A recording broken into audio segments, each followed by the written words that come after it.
I made my first bi-coastal trip to post-Trump America in mid-August of 2018. You know, it's always an illuminating journey given how India mimics an American trajectory in media, business and politics. Of course, we lag behind by a decade or two. Today, it's spooky how similarly charged India's and America's political atmosphere is. President Donald Trump and Prime Minister Narendra Modi, hugely dissimilar personalities in outward conduct. One writes crude tweets, the other remains strategically silent, have nonetheless created equally polarized democracies 10,000 miles apart. Both have fanatical followers who blithely spew hate and intimidate adversaries. Even mild critics are branded as traitors. Either you are a lackey or an enemy. Immigrants and minorities are chained to fear both leaders, beat big chests, claiming credit for everything from high economic growth to skyrocketing stock markets to cleansing the previous regime's muck and draining the capital's swamp. And what about their attitude towards independent news platforms? Just ban these anti-national purveyors of lies and fake news. You know, but unlike our craven surrender in India, I saw real spunk in how America's news outfits are fighting back against Trump. Justice with Judge Jeanine is a weekend show broadcast on Fox News. I watched her utterly partisan show on Robert Mueller, who is unrelentingly investigating President Trump. She virtually called him a mafia man. She ended the diatribe by saying that Mueller was panicking because he had nothing on Trump. Now, no journalistic evidence was cited, no facts were produced, just a grand unsubstantiated observation was made: Mueller is panicking, and repeated and repeated and repeated to somehow convert it into the truth. Next morning, I switched to CNN. Brian Stelter's Reliable Sources was on air.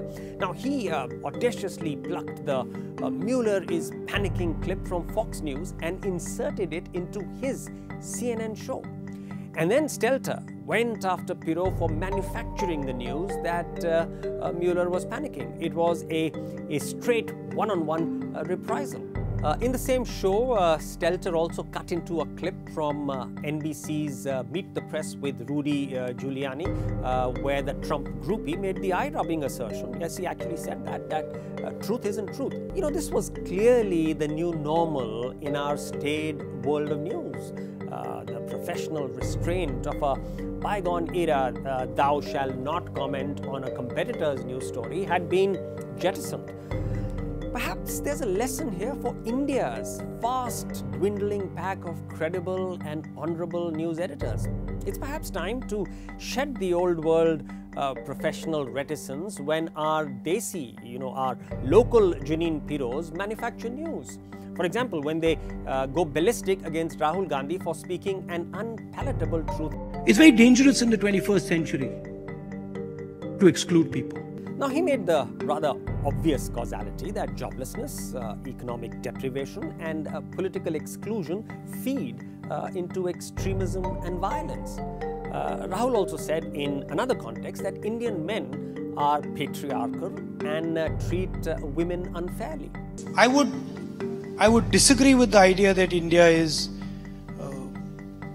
the most unsafe place for women, but I would agree with the idea that the treatment of women in India leaves a lot to be desired. How can anybody disagree with these axioms? But of course, our desi, that is our local Jeanine Pirros, took off, accusing Rahul of insulting Indian Muslims, insulting Indian culture. The artillery fire ended with the very predictable pro-Pakistan taunt. Once again, a grand, unsubstantiated observation was repeated and repeated and repeated to somehow convert it into the truth. But did any of India's credible news anchors dare to call out these editorial renegades?